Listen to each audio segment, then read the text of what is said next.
most interesting part I found out about Vasundhara Raje Scindia is that she was born on 8th March, Women's Day.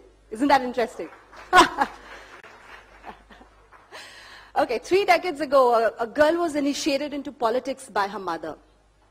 And with a Raje as a middle name and belonging to the royal Scindia family, she was born to rule. She struggled, she fought, she took the brickbats, she took the praises, and went on to become the first woman chief minister of Rajasthan. And it's a great pleasure that we have her here with us today.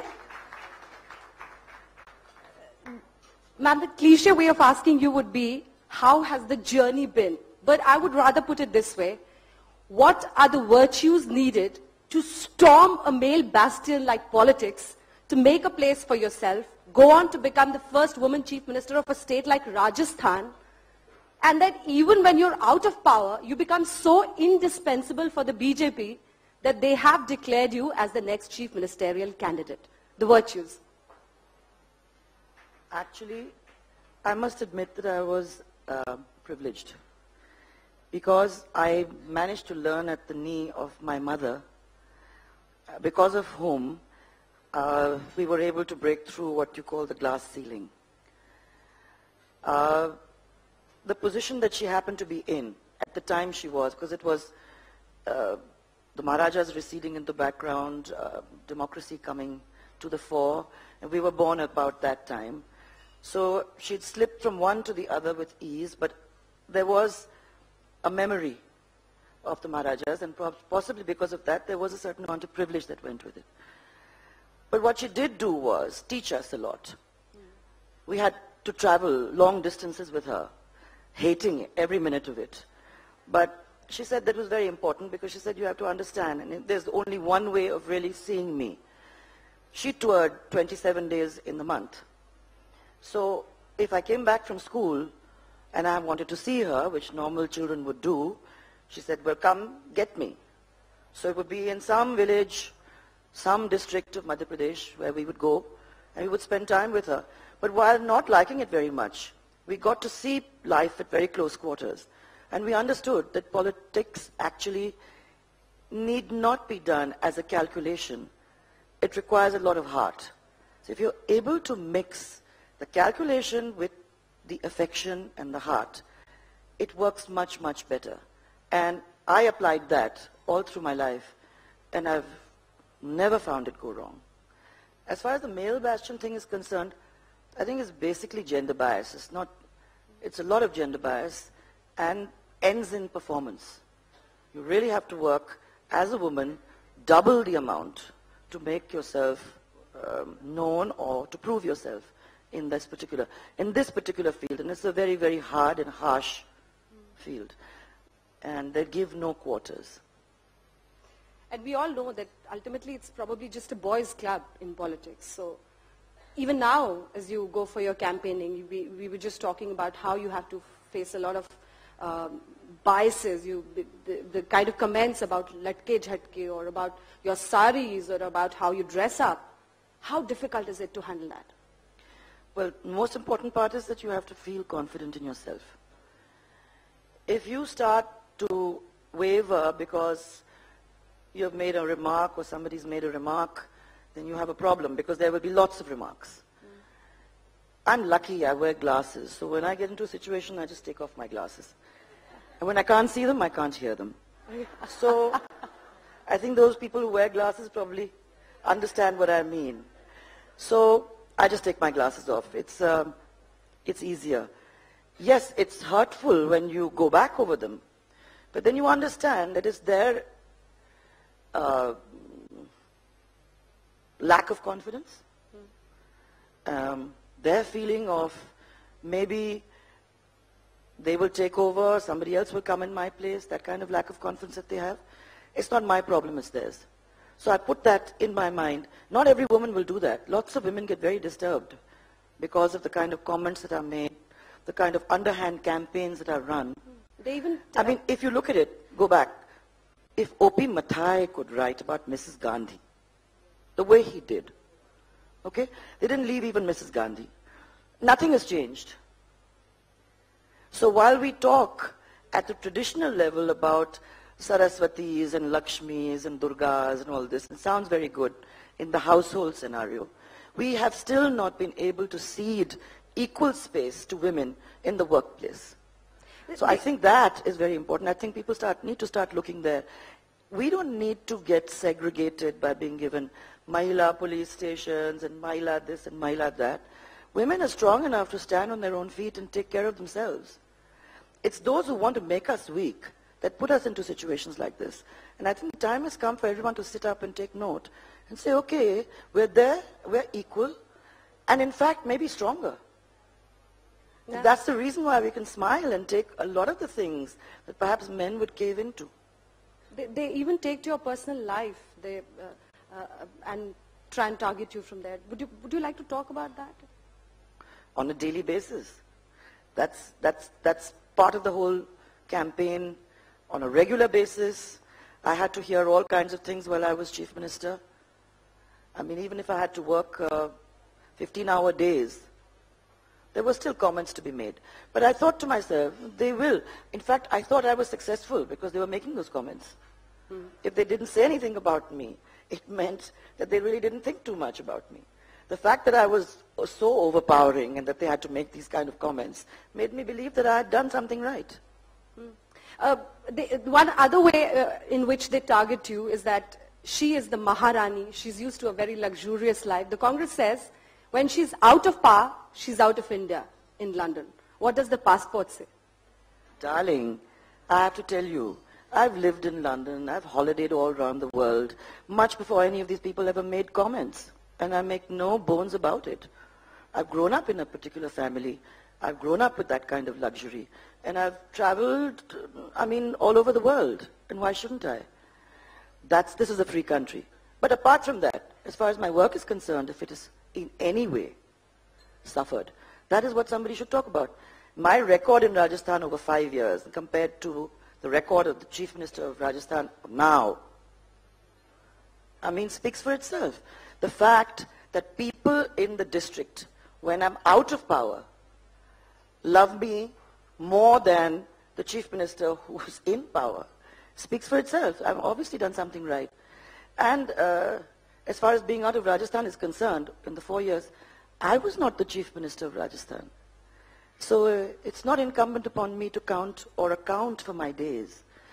It was, though, 4 years in Rajasthan. Maybe I spent 7-8 months out over a period of 5 years, which is okay. I was not running Rajasthan.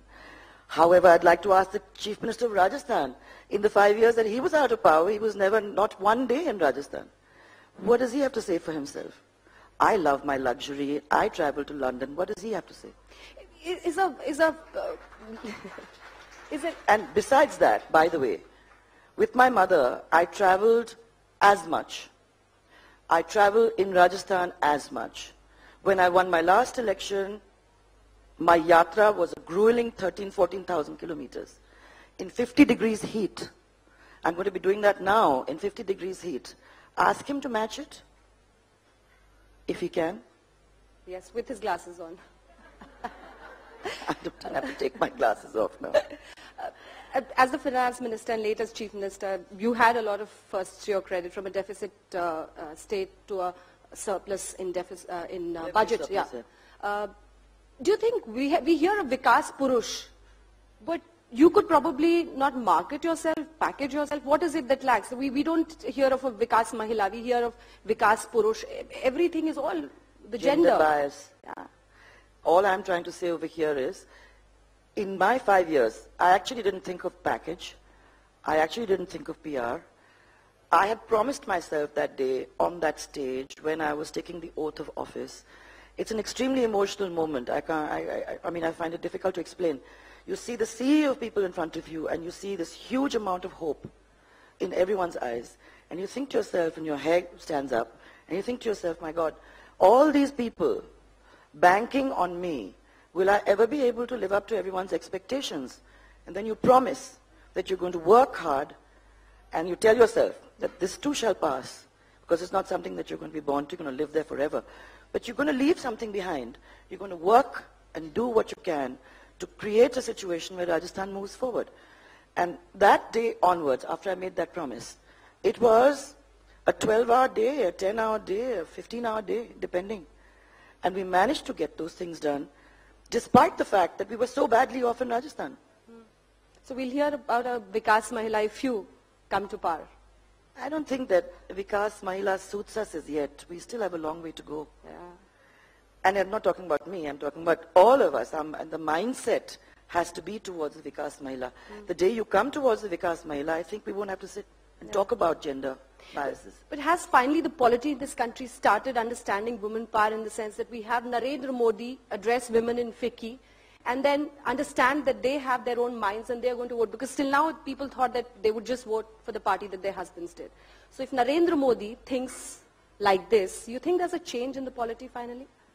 If, like us, you go to the field, you will see the change straight off.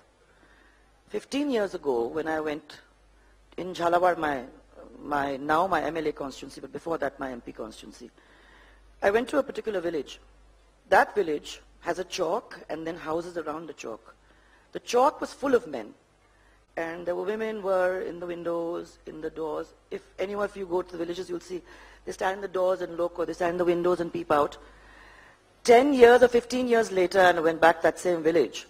That chalk was full of women, and the men were in the windows and the doors. So, it's the difference. Yeah. In this yatra, I've done 13 days now. Again, I'm amazed because when you see meetings, 20,000 people, 10,000 people, 15,000 people, they always make that path in the middle and there's two sides. And you see the sea of people, and in the beginning you used to see just a few, maybe 2 rows of women in the front. Now you see one whole half section full of women. That's the difference. You see women on mobikes sitting side saddle. You see them in the full Rajasthani poshak sitting on a mobike taking pictures, using cameras. Never saw that before. You see them with helmets riding mobikes. Oh yes, I think you better start taking serious attention because they know what they want. And let me tell you, before 2003 when I came to Rajasthan, the amount of women voters coming out were about 30 to 42%. Today, they've gone to an all-time high of 72%. So people better start looking. They're almost on the same length as the men. But even then, the number of candidates, 200 seats in Rajasthan and just about 30 women candidates. What does that say about the way women are participating in politics or being allowed? Okay, let's start the beginning. Let's go to panchayats. When we said 50% to women in the panchayats, in the first instance, women came and they came with the big ghungats because they hadn't all come out of their ghungats then. And 50% had to get elected as women. And they were always escorted by what we call sarpanch patis, husbands of the sarpanches. And they would sit their wives down and say to us very grandly, now you can talk to us, you can talk to me, because she's just going to sign, I'm going to make the decision. 5 years later, her ghungat was here, he was home making tea, and she was signing. So that's the difference. And she's signing and they're doing a jolly good job of the work that they've been given. So I'm saying that little by little, they're claiming their space. And I don't think that other people are liking it very much. So it's a little bit of a tussle, but I think that'll work out. Do you think this country, because it's been quite some time now, will there ever be a second female prime minister in this country? And whom do you think, apart from Sushma Swaraj, could be a female politician who could take that top level post? Do you think a man is really running this country? I mean,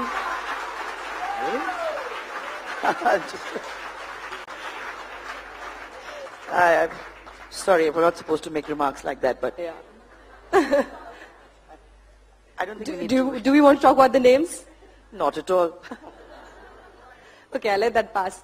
But coming back to that question, because the way you went on in your career with Atal Bihari Vajpayee and further on became the first chief minister, but there was a lot of infighting within your party. You think that was because you were a woman, that you, Narendra Modi, your neighbor, is being projected as the prime ministerial candidate, but the right kind of sounds about you are probably not being made? Why do you think Hold on. There's a lot of experience difference also. by the way, between us. So let's not get into that one.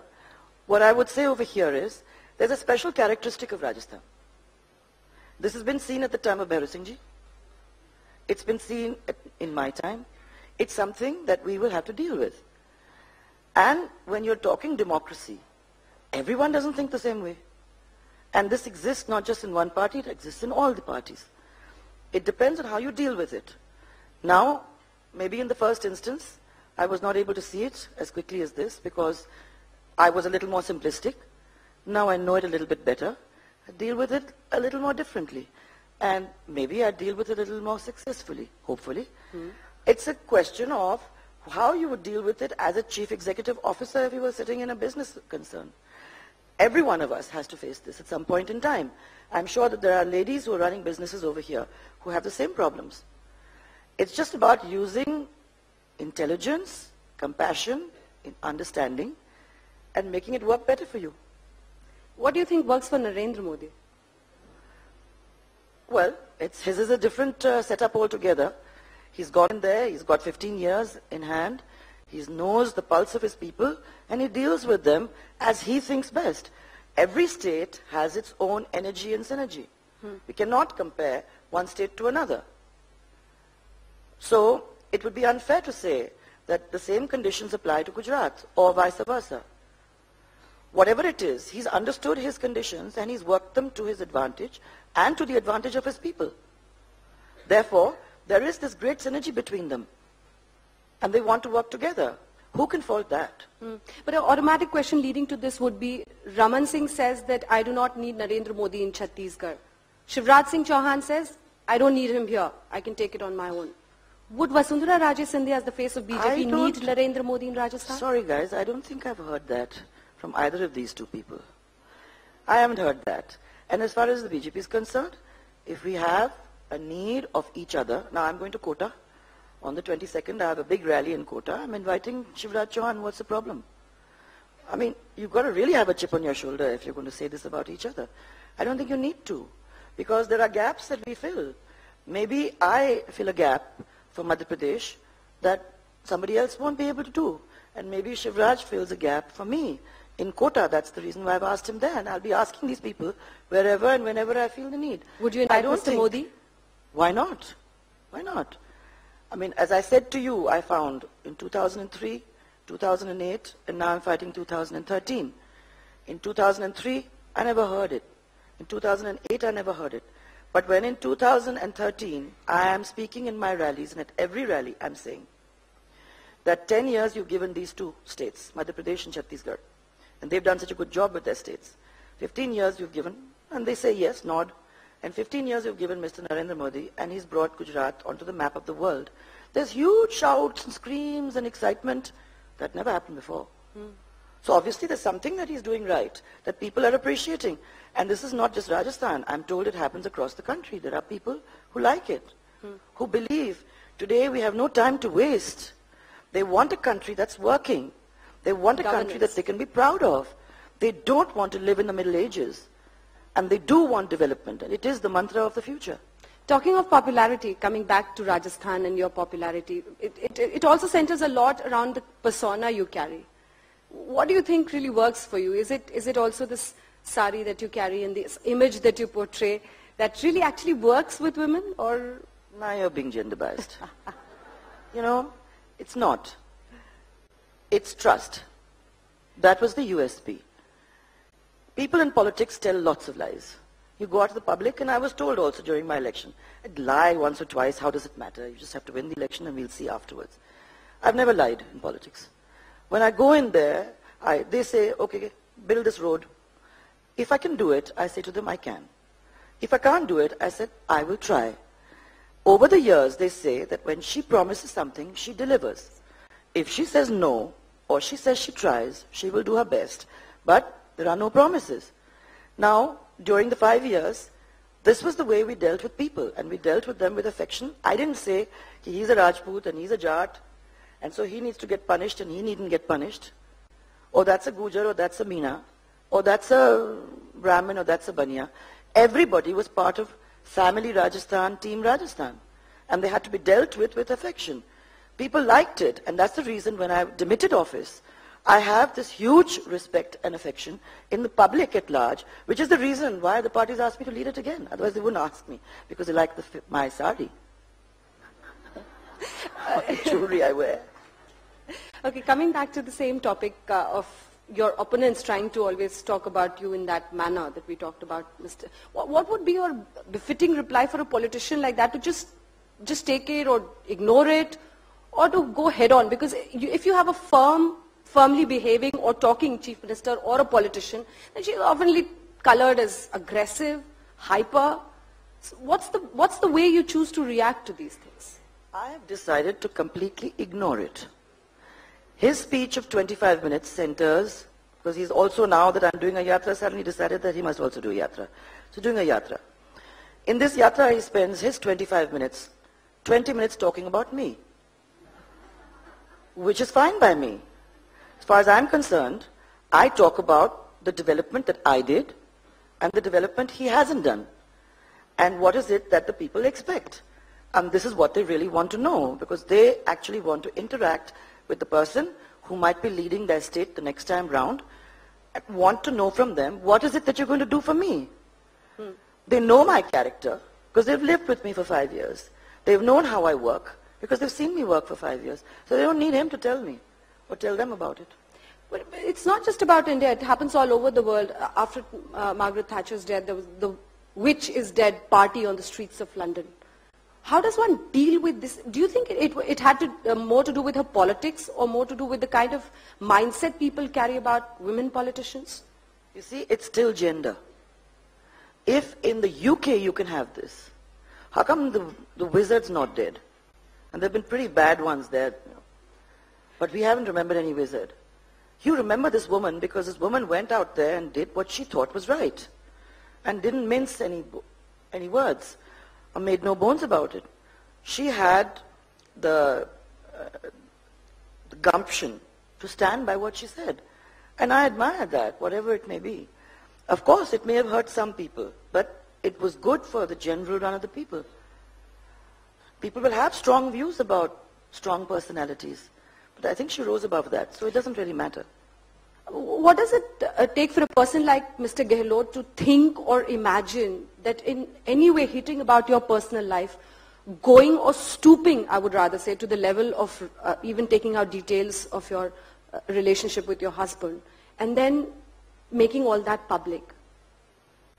As I said, I just take my glasses off. And really, who wants to waste time talking about him? Is it worth it? No. Let's just stay away from that subject. We have some amazing women here in the audience today, and I would request all of you, if you have any question for Vasundhara Raje Scindia, please raise your hand. Yeah, please do. Yeah.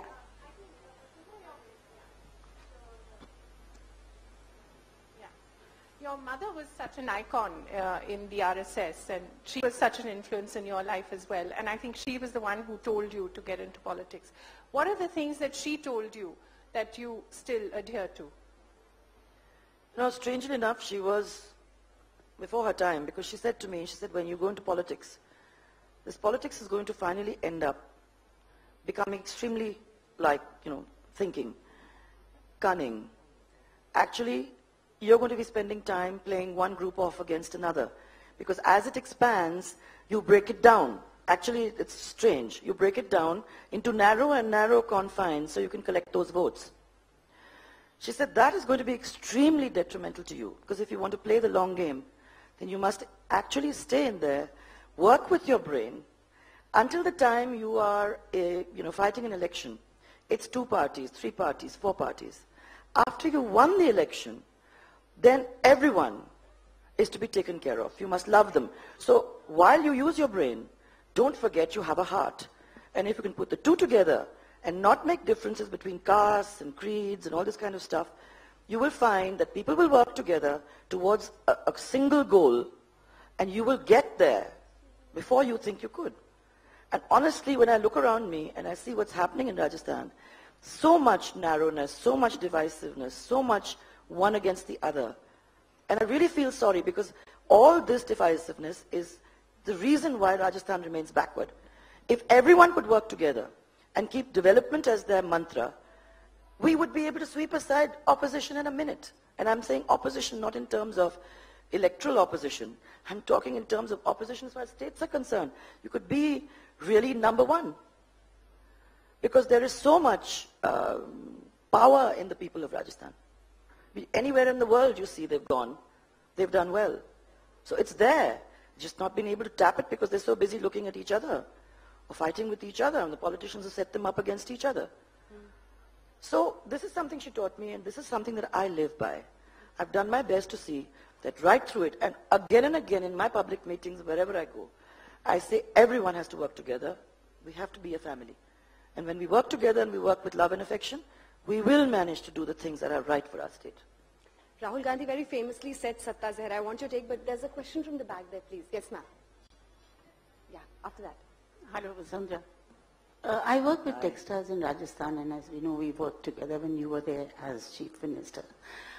Talking about your yatras, one of the more impressive things that you did while you were there was to, get KVIC out of their sombactism and get them to get into some sort of work mood. How difficult was that yatra, and where is it now, and is it dead? Which one? Your textiles, your khadi, your entire rejuvenation of textiles in that area. I think very rarely have I seen any actual difference beginning to be made when you were there as Chief Minister. I would love to see it going forward if you get there again in the same way, which I'm sure you will. But I would like to just see how that yatra was. Must have been a difficult one. That was a very difficult one because we brought the women out. We had Bibi from Bangladesh helping us with that. And that was such an interesting thing because we did all the jutis and the khagras, and it was very interesting. Bangles and wonderful things. But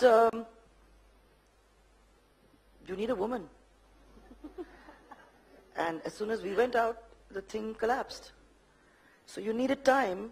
It was already working so well. The women were so enthusiastic. There was things happening. But then, at this moment in time, I dared not ask because it doesn't exist. And I know that it's very important because women, there are a lot of women who have different interests. So like that, we brought Amer out, Ritu. I know. And I remember when we did Amer, and I talked to you and everybody else that we should bring all the big designers in to Amer. There was a horrified intake of breath in Rajasthan. How can you do this? I mean, this is a beautiful old fort. As is a beautiful old fort, guarded by a beautiful old man, is a recipe for disaster because the thing is going to fall down. The reason why old things exist is because you have to make them into living monuments. When they start to live and breathe, they exist all over again. So we did it with the hope that all of you would come, and now all that has been shut down. So why does this have to remain political? I mean, why can't this is what I cannot understand. This is what I cannot understand. Or a Khadi Gramodyog exist on its own, no matter which Chief Minister comes or goes. This is what I cannot understand, because I believe we built little boards that looked after it, so that's actually got nothing to do with the politicians. Yeah. And however, it is seen as an initiative of the past Chief Minister or the last Chief Minister, and as a result, stop. Which should not happen. That Kavita Krishnan, we have, it should not happen. Please, we have There Kavita should be a Krishnan here. continuity. She's been a great voice in this entire Delhi So some scene lovely after the pictures Delhi of her gang just now. rape. Yeah, Kavita. I actually want to ask you, you started by speaking about your mother, and we are talking about women's power here and so on and so forth. I remember that as a member of the women's movement, Rajmata Vijayaraje Scindia said that it was the fundamental right of Hindu women to commit sati. And when you were Chief Minister also, the Rajasthan government published a book which we in the women's movement opposed, which said Rajasthan ki Lok Devi Devta, which was for tourists and to tell people about Rajasthan. You wrote a foreword to that saying that it should be read. And that book said, said that Rajasthan is famed for its satis. There is no place in Rajasthan, that book proudly said, where women have not committed sati. And at least 3 sati temples, that book violated the law which we fought for against the glorification of sati. I'm amazed that, you can talk about women's power and so on and have, as a compulsion of real politic, say that, we are talking about development and this and that, but we will say that a feudal, medieval idea that a woman must immolate herself on the pyre of her husband is something that we as women politicians must endorse. So I'd like you to respond to that. May I? I've got your question. May I? I would like to make you please read my mother's speech in Parliament on Sati. First of all, I think the time has come for people to understand what Sati really meant. Sati is not about being burnt in the pyre. That is the second stage. This is how you understand it today. Sati Savitri was a woman who went beyond males, beyond the rishis, beyond the sages. Sati was a title given to somebody who was able to surpass in her field anybody or anything else at that time. Sati Annapurna, Sati Anasuya. They were called Satis not because they burnt themselves on a pyre. And my mother made that very clear in the speech that she made in Parliament. I would request you, and in fact, I will take out the speech and give it to you.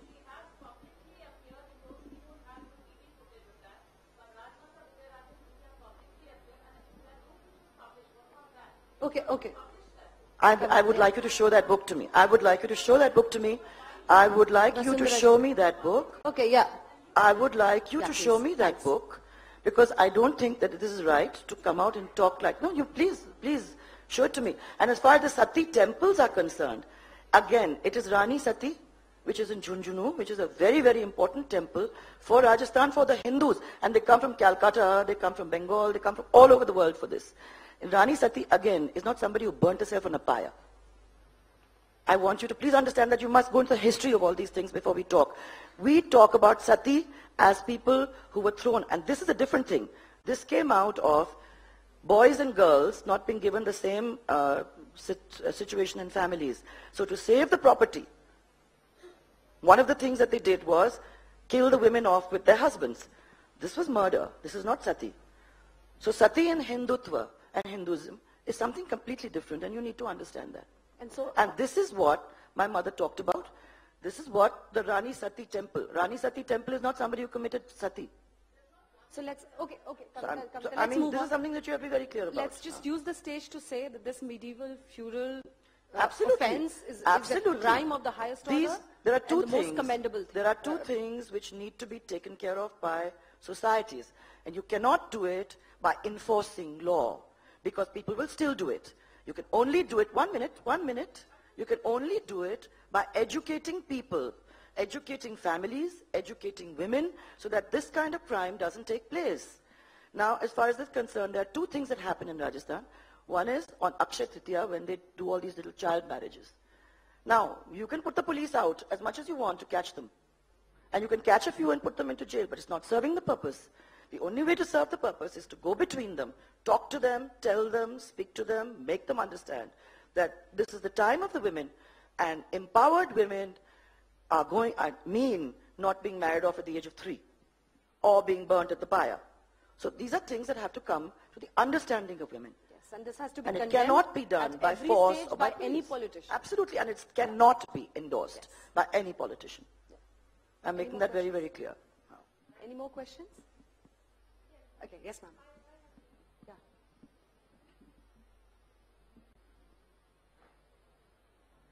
I would just like to ask you, ma'am, in your opinion, are the politicians or the political parties in India, does it suit them to perpetuate a gender-biased society? Does it suit them? Is it motivated? Does it solve their purpose? We can sit here and we can talk about all of this, but at the higher level, those governing us, is there a thought process in place that suits the ruling of this nation if we continue to believe in a gender bias? It's actually very simple. It's just about ceding space. And you can see it in every level, whatever work we're doing. At every level, it's about ceding workspace. If you see it in business, you will see it at the labor level, you will see it in the political field. I think you see it everywhere. It's been considered a man's world. Most of these. Women have been made in India. You stay at home and you look after babies and you look after the home. Now women are going more and more, they've got things to do. And they're going out more and more. They have ideas and they want to bring those to the fore. No, but her question was, Does is it this suit the structure political made in party? such a way that it suits the politicians? Does That's the it question. suit them? Is it giving them strength? You know, Political parties. I'd like to say yes to that, but I mean, you see it in business too. In business also, we make it, so tight that women really can't come to the fore or find it difficult. It's now women whose fathers have owned the business who can actually come into it, or some other women who have really proved themselves in the field that can come into it and cannot be stopped. The same thing in the political field. I don't want to say it strongly, stronger, if you know what I mean. And in this I'd very like to- country, we have because Mamata Banerjee, we have Jayalalitha, we have you, We we have Mayawati. We have Mayawati, we have Sheila Dikshit, we have Mamata Banerjee. And whether we like the way of politics or not, the fact is they've done very well. And there are people who like it. In spite or They have despite people who Mamata. follow them. Yeah. Well, we have a group of ladies here who are from FICCI, and before they have a set of questions to ask Ms. Raje, but we're talking about women power, that's the theme. Why did FICCI invite Narendra Modi and not somebody like Ms. Raje? Is that a question? Well, he's been there 15 years, I've been there 5. No, ma'am has been at our forum. Ma'am has been at our Flow forum earlier too. I've been there, by Yes, the way. you Yes, have been. There many a times. It's just this, that this time the media caught the attention and Narendra Modi coming at the 29th annual session. And definitely we would love to have ma'am anytime next year. It would be our pleasure. That's really nice of you, but we need to tell her that we've done many Yes, we programs have done with each that. other. That's what I would like to inform you. And my question to you is, how you plan to increase the participation of women in business in Rajasthan, especially like their access to finance and resources like land. And incidentally, I also belong to Jaipur, and I'll also be I'm at present the Senior Vice President of Flow, and would be the President next year from Rajasthan, ma'am. Good, Thank I you. Look forward to seeing you there. Yes, But as far as, let's start at the bottom. Yes. We started with self-help groups. So let's get those off the ground, training those self-help groups, getting them on the ground, and those have easy access to finance. Because we have a setup in Rajasthan which provides the kind of finance to them. It's not huge finance, but gives them enough to start off. And so from 28,000 small self-help groups during the previous government, we were able to bring it up to almost 150,000 self-help groups that spread out across Rajasthan and started doing some good work. That was basic, that was difficult, but that made a difference. As far as entrepreneurs are concerned, there's no difference between us and men. I haven't looked at it as something different. So if you come in there as the challenge of putting up whatever business it is that you're putting up. And when you come in there, if your business is good, of course it's going to get helped. As far as land is concerned, about concessions are concerned, depending on what kind of business it is, all that will work for you. It's going to work for the good business. Thank you, ma'am. We have some more questions here, please. Could you please pass the mic, please? Yeah. Please forgive me for my bad throat, but this bad throat is because I take counseling sessions at management institutes and corporate sector. I'd like to add that I do personality mentoring, ma'am, and whenever I have the opportunity to work with schools and colleges and institutes, what we are talking today, women power, is always a part of my program. So I am just trying to say here is that why look at somebody like you and say that, ma'am, what are you doing? What is politics doing? Why not each woman here do whatever we can, our own bit? You know, suppose I am counseling schools and colleges and talking to students at MBA level and corporate houses and telling them and sharing and understanding how women are, you know, at institutes and corporate sector today. So why not everybody do their bit instead of raising question at one particular leader and politician? So I think each one of us should do our bit. And I'm also, sorry to say, I'm also coming up with a book on social etiquette. Yeah. Yes. So I think that Good, nice. I'm trying my bit to answer the... Yeah, let's So go on to the next that's, question. That's please. really brilliant. Yeah. That is actually Thank what it's you, all ma'am. about. Thank you, It's ma'am. actually about all of us just doing our bit. Thank you. We cannot, as I said, I can't wave a magic wand and say Right. that every ill will be taken care of by me, but everyone works together, it will happen. Thank you. Can we have the next question, please? Yeah. That was Lady nice, that was really nice. Preeti Thank would you. like to pose a question to Ms. Raje. Good afternoon. I'd like to present a contrarian view. I was brought up in Calcutta by a father who always told me that just because you're a woman, I don't expect anything less than I would expect from a son. And I have a mother who's very exposed and aware, but she always keeps telling my sister and me, oh, you don't have to do that because you're a girl. Leave that for the boys. So what I want to ask you is that how did your mother empower you to be everything that you are now? She made no difference. I mean, it was such a way of life. She actually allowed it to be a way of life. I didn't know any other way of life. So if she put it in that, I didn't have a father because my father died when I was very young. So as a result, there was no other view. And as far as she was concerned, she made it very clear that this is a way of life and we should deal with it as it goes along. I didn't know anything else. There was no opposing view. That you had to work with people, that you had to make them think, you had to believe that they were like a family. You might come from a very privileged family, but you were privileged because of them. Because you ran the state as a Maharaja or a Maharani or a princess only because of the fact that they had you there. So whatever you had was because of them.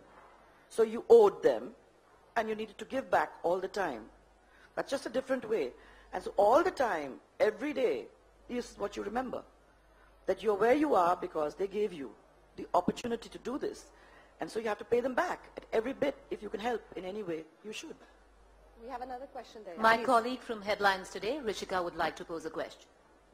Good afternoon, ma'am. My question to you is very direct. Is it important to have a powerful surname like Scindia or Gandhi in order to be a woman in power or to be a successful woman in politics in India? If you want to know the truth, Can I add something to that question? yeah. Dushyant Singh, your son, didn't need the title. But he's the boy we're talking about. He's the parliamentarian. He's a boy. No, but I'll tell you, what you're saying, in my time, certainly it made it easier. And when I see the women struggling, and there are women that struggle, and that's why it's important to give them a helping hand. But you see women struggling, if they have a surname, they at least get looked at, and you get the opportunity to make your point. The others do not, and they need to be given that opportunity. So it's very important. I, at the first opportunity, tried to drop the surname. But there's always that Raji behind the Vasundhara, and so people always, you connect it. As far as my son was concerned, I made it a point from the very beginning that, okay, if this has happened, it's privilege, I'm going the other way with him. So when he went to university, he had to go by, the bus or the scooters. They had to do sharing if they had to take the car. If they traveled, and when he went abroad, I said, listen, here's your 500 pounds and you can manage. You campaigned buy your majorly chicken." for him. So now, he has to do his own job But you campaigned majorly for him. in the first time. And you say one pe And do it's my free. own constituency, actually. So I didn't One have to pe do campaign free, she majorly. says in the campaigning because she means I'm free with Dushyant and Niharika, the daughter-in-law. Yeah. So I now don't have to go back So to he that. needs a woman. Now I don't have to go back. Because now he's built himself into that situation and they've done a good job. So it's all right, doesn't matter. But they have to understand, even in the constituency, many times they said to me, I am your son, you should think about it. But I said, all workers are alike. So everyone has to be treated in the same way. There's some seniors, some juniors, and you have come in recently. So you need to be able to pay them that courtesy. And he's done well with keeping them on his side, working with But them. doesn't dynasty politics come in the way of everything that we are talking about here today? It does, but I'm afraid it exists. Okay. And we have to win elections. Who's clapping for that? No, because she probably expected me not to go around it. Honesty clicks. So I'm saying here that yes. Your honesty clicks. No, because at the end of the day, I have to win the election. So as Chief Minister, if I'm winning the election, if I have to take a chance on you, and they don't know you, and I have to take a chance on him, and he's my son, maybe it works better. So it's unfortunate, but that's the way it is. Shobha. Yes. But you have a question. Rajasthan is so rich in culture. Is there grand future when you come back for culture in Rajasthan? We always have to get it from Jodhpur and here and there. Shobha, there's so many things to do. We've gone all the way back again to start all over again because without infrastructure, we're nothing. Right. So we have to go back to infrastructure. Every time you put in the color with the music and the dance and everything else, and people start to enjoy it a little bit, you have a 5-year break, and the thing goes back again. So we're coming to the And pothole so theory it just, that you know, Modi's been talking about.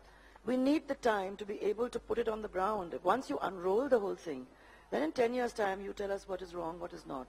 And in fact, really, I really don't want to be there forever. I'd be happy to put it on the ground and get out. Yeah, please. Wait for the mic. Hello, hi. I have a question, not from the regular. We all are product of our conditioning. You know, our mother conditions in a particular fashion, our father conditions in a particular fashion. In the process, sometimes we forget what we want. Ma'am, my question to you is, are you a product of the conditioning of your family, or are you choose to be what you are because your family conditioned you that way? What would you be if you weren't, you know, a politician or chief minister? The grass is always greener on the other side, remember? I mean, I know a lot of people there who would say, oh, we'd love to be sitting here. And a lot of people who would be sitting here who would say, God, we'd give our right arm to be sitting there. So there's a lot of that. As far as conditioning is concerned, yes, that makes a difference in the beginning, because then you want to live up to what your mother thinks about you, your family thinks about you. And this was the one thing that we all knew we were dedicated to. The whole family was dedicated to it, so everyone worked. You didn't want to stick out like a sore thumb to begin with in any case. So you went into it. But then as you work with it, you start to see the good things. There are the bad things. Sometimes you feel, my God, where's the freedom? But sometimes you see that you've been able to do some good and you're happy about that. So there's lots of things that, you know, balance one off against the other. Yeah, it does start with conditioning. But did you once really say that you wanted to be a housewife? You're majorly into reading. You even in your boarding school, you would read under the cover with a torch, your Somerset Maugham's and you through some Hoffman process, How To series right now, and I love all those things. Yeah? I love all those things, and you don't get that kind of freedom. Yes, you don't. But the moment I do, I'm very happy to go home, pick up my book, curl up, listen to music, and just be on my own. It's really nice sometimes just not to hear the noise. And I'm sure there's lots of people here who are working in business and other things who also want to go home and just do the same thing. Yeah. Okay, Mike, please. Yeah, she has a question.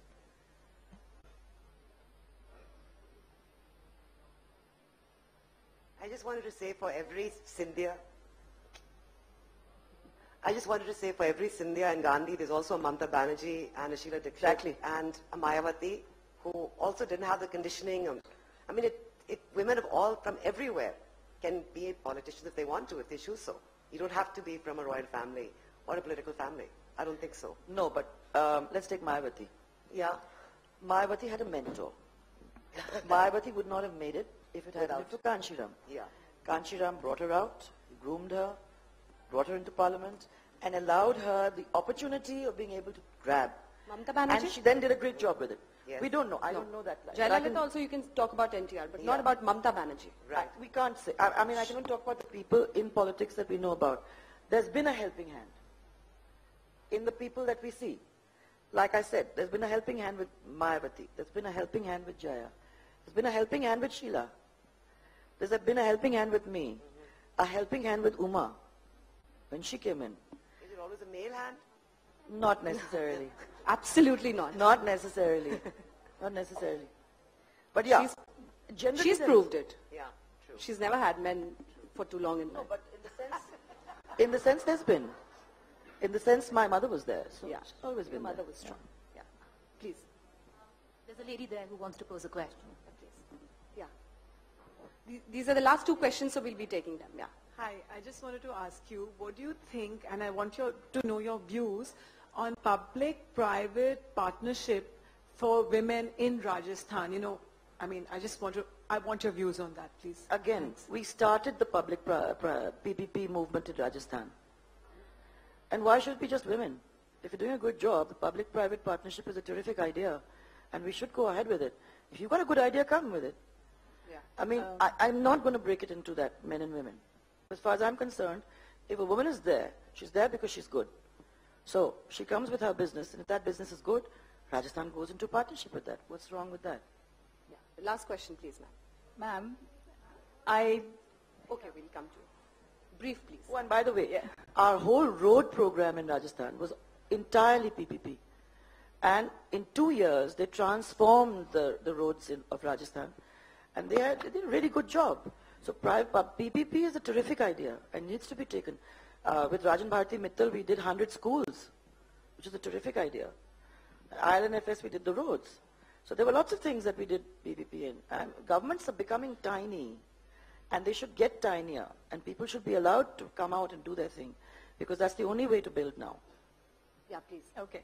Ma'am, I don't have a surname like yours. Where are you? Where are you? Here. She's here. Right in front. Okay. I don't have a surname that is Sindhya, Raje or Gandhi, and I don't have a mentor. And there are many youth women like me there who want to make a difference. We look at the political setup today and we feel, I wish I could make a change. I want to change this, but we are of course caught up in our corporate lives. How do you think the youth of today, what can they do to be a part of this political space without feeling it's a dirty space to be in? Okay. Yeah, actually that last word, you're absolutely right. I know all of us are talking about this. I think it's time for all of us to start talking about, it's not a dirty space. If you cede the space, then it's our fault. Because if all of us say, oh, that this is supposed to be a dirty job, so we're not going to do this. Let's just go back home and do a good, clean job. So we all go back home and do that. And we cede the space, and more of the space, and you see what's happening. Yeah. So the time has come for us to say, and there's no, as you said, no mentor or anything else. We step in there, and we approach it directly. And that's possible because, I mean, as far as we're concerned, if somebody comes to me and talks to me about it, I immediately put their name down and try and see whether I can fit them in somewhere. We're doing something with interns now in a big way. This is the first time it's happening. Because in Rajasthan, when we were in government, I said, open up the area for interns, young people who have 6 months between university or courses and want to study or want to talk about politics and have interest in politics. Let them go to the field with us, let them write papers, let them start talking about it, and if they have an interest, as we see in the field, we'll put them into the field. So a lot of youngsters have come in like that. Then there is the youth movement. Every party has the youngsters. That can be used, but that's also a very difficult space. I find it very difficult. I see it, and I see that, you know, really have to fight hard to get in there. Yeah, but and there is mostly this. the non-educated But there is this way. Let's just end this by saying thank you very much, ma'am. And Mr. Ashok Gehlot, if you're listening to this, every time Vasundhara Raje Scindia takes off her glasses, she's sending out a very strong message. Thank you very much, ma'am. Why do we have to end with his name? I have no idea at all. Thank you very much. It was such a pleasure being here with you all and speaking to you all. A privilege. Thank you. Thanks a lot. Well, thank you, Ms. Raja. It's been a privilege to have you here, share your thoughts.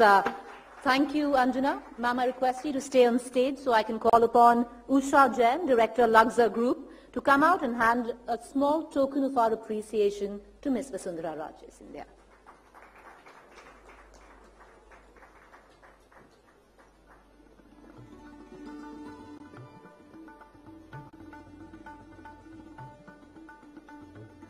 A big hand, ladies and gentlemen.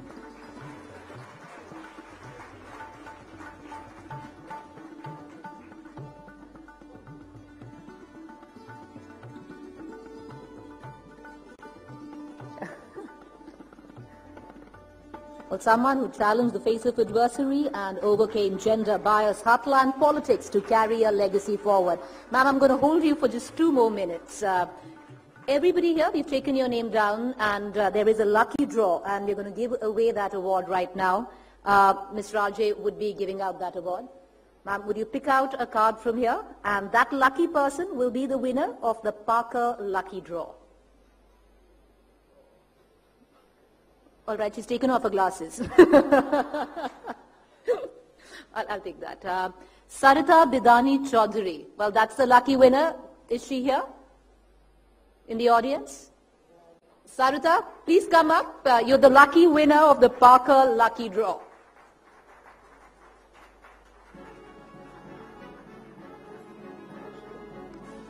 It's all in that gift.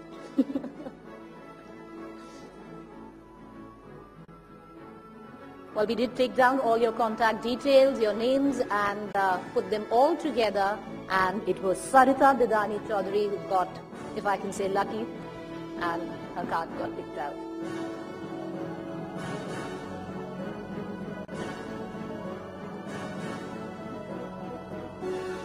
Thank you. Thank you, Ms. Raja. Once again, ladies and gentlemen, a big hand for Vasundhara Raje Scindia. Thank you, ma'am. It was an honor to have you on stage today. With that, ladies and gentlemen, let's do a quick time check. It's 2:05 p.m. and it is time for lunch. Prepared